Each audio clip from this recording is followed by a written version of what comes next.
Jesus often spoke about our life like a building. परमेश्वर आशा रखता है हमारा जीवन एक इमारत के जैसा हो। He once said about some people who laid a foundation and didn't complete the building. उसने एक समय कहा कि कुछ लोगों ने नींव डाली और वो समाप्त न कर सके काम। Then he told another story about some people who built a foundation on sand and the whole building collapsed. और दूसरी जगह उसने बताया कि कुछ लोगों ने नींव डाला लेकिन वो मिट्टी पर डाला और वो पूरा इमारत गिर गया। And Paul also speaks about the importance of building properly. और पौलुस भी हमें इमारत के नींव के महत्व के विषय में बताता है। Many times in the New Testament we read about the Christian life is like a building. बहुत बार हम नए करार में पढ़ते हैं कि मसीह जीवन एक इमारत के जैसा है। Our house is like our personal life is like a building that we are building. एक हमारा जीवन भी एक इमारत के जैसा जिसे हम बनाते हैं। Our family, our house is like another house that we are building. हमारा परिवार एक और ऐसी इमारत है जिसको हम बनाते हैं। And our church is also like a house that we are building. और हमारा कलीसिया भी एक इमारत है जिसे हम बनाते हैं। And the important thing is that all these buildings, our life, our home and our church must all remain for eternity. और महत्व की बात है कि हमारा जीवन, हमारा परिवार और हमारी कलीसिया ये इमारत हमेशा बनी रहे। So if you are young, you only need to think about your personal life. अगर आप जवान हैं तो आपको ज़रूरत है केवल अपने विषय में, अपने जीवन के विषय में सोचने के लिए। If you are married, you need to think about your personal life and your family. और अगर आप शादीशुदा है तो आपको अपने और अपने परिवार के विषय में सोचना है। And if you are a part of this church, then you also need to think about the church. और अगर आप कलीसिया के भाग है, हिस्से हैं, तो आपको कलीसिया के विषय में भी सोचना है। So all of us certainly need to think about our personal life. और हम सबको हमेशा सोचना है अपने जीवन के विषय में। And just like if you were going to build a building, हम सोचेंगे कि अगर हम कोई इमारत बनाने जा रहे हैं we first of all make sure there's a very good foundation. तो हम पहले ये खातरी कर लेंगे कि हमारी नींव बहुत मजबूत है। Because if the foundation is strong, you can build to a great height. अगर हमारी नींव मजबूत है तो हमारी ऊंचाई हम इमारत की बहुत बढ़ा सकते हैं। If the foundation is not strong, then maybe you can build one floor and you can't put a very heavy roof. अगर आपकी नींव मजबूत नहीं तो शायद आप एक माड़ा बना लो मंजिला और शायद दूसरा बना नहीं सको या उस पर छत भी नहीं डाल सको। Now those of you who are young, who are जो not, आप जवान हैं, maybe you're in school or college, अगर आप स्कूल में रहेंगे या कॉलेज में रहेंगे, you're very lucky आप बहुत भाग्यवान हैं because you're hearing all these things when you're a child. क्योंकि आप ये सब बातों को बचपन ही से सुन रहे हैं। It's like, many of you have advantages that your parents didn't have when they were even earthly advantages. ये हो सकता है एक संसारिक लाभ की बात हो That today's generation of young people have many advantages their parents never had. जो उनके माता पिता को लाभ नहीं हुए आज के पीढ़ी को हो रहे हैं, Even earthly way. इस संसार की बातों में भी। I remember when I was in school, I never had a watch, even all the years I was in school. पूरे स्कूल के दिनों में मुझे याद है मेरे पास घड़ी नहीं थी। Even for my final examination, I had to borrow my father's watch. परीक्षा के आखिरी परीक्षा में भी मुझे मेरे पिता का घड़ी लेकर जाना पड़ा। Today, first standard students are going with a watch to school. लेकिन आज पहली कक्षा के बच्चों के पास भी वॉच है, घड़ी है। I never owned a bicycle in all the years of my life. I had to take a bus every day to go to school, catch a bus, change buses and go to मैंने school. अपने पूरे जीवन में मुझे motorcycle नहीं खरीदना हुआ, मुझे बस। बसों में यहाँ वहाँ जाना पड़ता था। Not even a cycle, मेरे bicycle. पास साइकिल नहीं था, sorry. But today, you find children going to school on mopeds and all that. आज हम देखते हैं कि बच्चे मोटरसाइकिल पर स्कूल जाते हैं। And so many, even clothing and all that. We used to wear very simple clothes and shoes. उस समय हम बहुत ही साधारण कपड़े और But now, जूते पहनते थे। it's all very fanciful now. आज सब कुछ फैशनेबल हो गया है। It's good. The world is advancing. ये अच्छी बात है कि जगत तरक्की कर रहा है। In all the years I lived at home in Delhi, we never had a refrigerator in our house. हमारे घर में, जब मैं दिल्ली में रहता, हमारे घर में फ्रिज नहीं था। But today, even poor people have a fridge. आज बहुत से और हर एक के पास फ्रिज है। What I'm saying is, in the worldly ways, many things are advancing. Life has become so much easier for this generation. मेरा कहने का मतलब क्या है कि दुनिया तरक्की कर रही है और जीवन बहुत ही स्मूथ बनता जा रहा है। But that doesn't mean that they have become more spiritual. इसका अर्थ ये नहीं है कि हम आत्मिक रीति में बढ़ रहे हैं। They have advanced materially, but not spiritually. That's the sad thing. हम चीज़ों में बढ़ रहे हैं लेकिन आत्मिक रीति से नहीं। Because today's young people learn bad habits much sooner than people learned it when I was in school 60 years ago. 60 साल पहले आज के लोग जितना जल्दी जवान लोग बुराई सीख लेते हैं, 60 साल पहले जब मैं स्कूल में था उतना जल्दी वो नहीं सीखते थे। Even when my children were in school 25, 30 years ago, ये भी कि 25 और 30 साल पहले जब मेरे बच्चे स्कूल में थे तब भी it was easier for me to bring them up than today's parents have to bring up their children. मेरे लिए उस समय आसान था मेरे बच्चों को शिक्षा देना अच्छी और बढ़ाना इसके I mean, तुलना में कि आज के माता पिता को।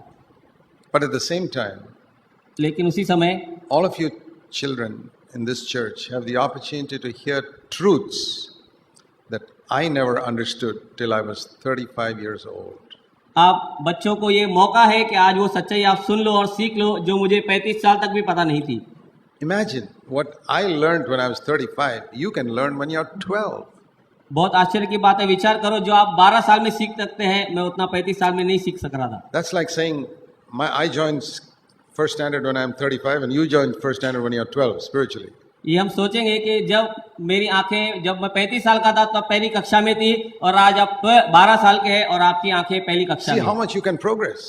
देखिए आप कितना उन्नति पा सकते हैं। You all can progress way beyond me, आप मुझसे कहीं बढ़कर उन्नति पा सकते हैं provided you take your spiritual education seriously.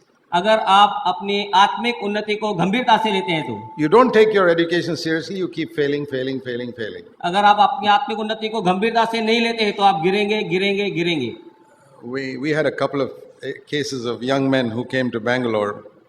हमारे पास ऐसे किस्सा है कि जो जोड़ी भाई और बहन पति पत्नी मेरे There पास are बेंगलोर में आए। a couple of brothers who came from Kerala. दो भाई केरला से मेरे पास आए। Their parents were very rich उनके माता पिता बहुत अमीर थे। and they wanted their children to be doctors and engineers. उनके माता पिता की इच्छा थी उनके बच्चे डॉक्टर और इंजीनियर बने। They didn't have the intelligence or ability to become doctors or engineers. और उन बच्चों में काबिलियत नहीं थी कि वे डॉक्टर और इंजीनियर बन सके। So, but the parents had a lot of money. परंतु माता पिता के पास बहुत पैसे थे। So they would put them in these colleges where you give money and get a seat. और वे उन बच्चों के लिए वहाँ एडमिशन ले सकते थे जहाँ बहुत पैसे दिए जा सकते और उनमें ये एडमिशन मिल सकता था। And these boys would fail in the very first year.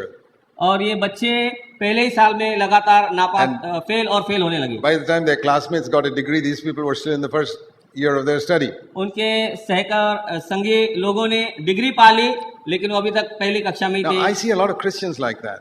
और मैं ऐसे ही बहुत मसीहों को भी देखता हूँ। Every year they fail spiritually. हर साल वे आत्मिक रीति से फेल होते हैं। And finally these boys dropped out of that. और college. आखिर में वे बच्चों ने वो स्कूल छोड़ दिया। And some Christians also drop out.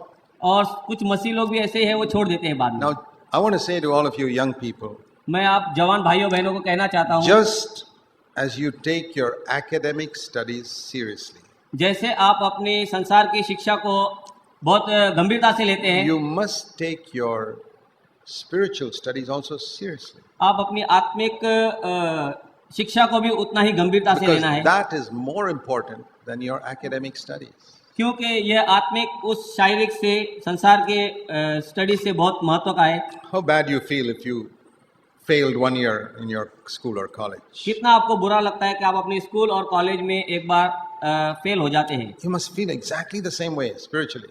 Spiritually भी आपको इसी तरह से लेना है। Lord, I have made no progress in my life in the last 1 year. परमेश्वर मैं पूरे साल में कोई आत्मिक उन्नति नहीं करने पाया। I'm still sitting in the same class.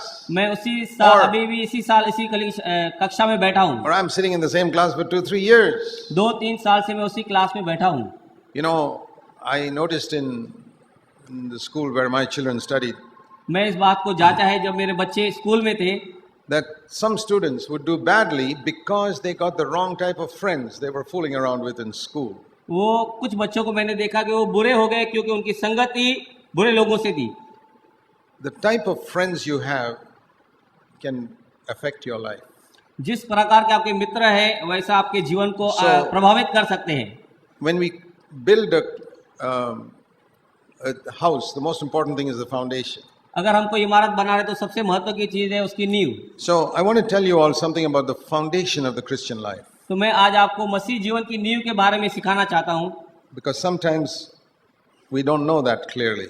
क्योंकि बहुत बार हम इसको अच्छी तरह से नहीं जान पाते। Let me read a verse to you in 1 Corinthians chapter 3, 1 कुरिन्थियों इसका 3रा अध्याय में एक वचन आपके लिए verse पढ़ूंगा। 10 and 11. 1 11 Corinthians 3. 1 कुरिन्थियों 3रा अध्याय 10 और 11 वचन। See, Paul says, as a wise master builder, I laid a foundation and other people are building on it. पौलुस कहता है परमेश्वर Yeah, read it. वही है. परमेश्वर के उस अनुग्रह के अनुसार जो मुझे प्रदान किया गया है, मैंने एक कुशल राजमिस्त्री की भांति नींव डाली और दूसरा उस पर रद्दा रखता है। But be careful how you build upon it. परंतु प्रत्येक व्यक्ति सावधान रहे कि वह उस पर कैसा And then रद्दा रखता है, it says there's no other foundation anybody can lay, verse 11, than Jesus Christ. क्योंकि उस नींव को छोड़ जो पड़ी है और वह यीशु मसीह है, कोई दूसरी So- नींव नहीं डाल सकता।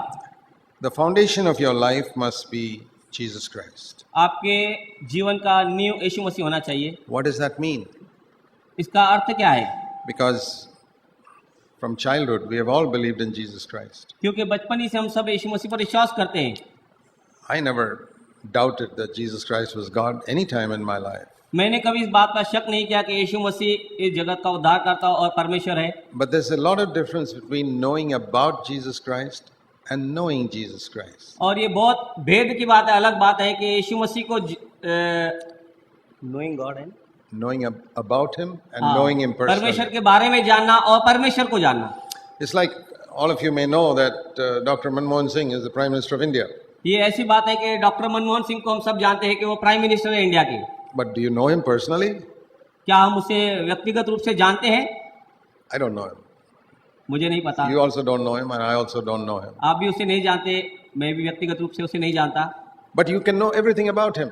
पर आप उसके लिए पूरी जानकारी ले सकते हैं, पा सकते हैं। If you have read about him, you can know where he was born, how old he is, what degree he has got. You can know everything about him. उसके बारे में वह कहाँ जन्मा, उसने कहाँ शिक्षा प्राप्त की, कौन सी डिग्रियां उसके पास है, सब आप उसका जान पहचान कर सकते हैं। But you don't know him personally. पर आप उसे व्यक्तिगत रूप से नहीं जान सकते। In the same way, इसी तरह से you can read the Bible and know everything about Jesus Christ. आप पूरा पवित्र शास्त्र पढ़कर पूरी रीति से यीशु मसीह के बारे में जान सकते हैं। Where he was born, कहाँ उसका जन्म हुआ, how he died, कैसे वो मरा, why he died, क्यों वो मरा, he rose up, वो जी he उठा ascended, और वो ऊपर स्वर्ग में उठा लिया he's गया, coming back, और ये वापस आने वाला what है, all miracles he did. और जो चमत्कार सब उसने किए। That is just like knowing about Dr. Manmohan Singh. और ये इस तरह से जैसे डॉक्टर मनमोहन सिंह को जानना, But you don't know him.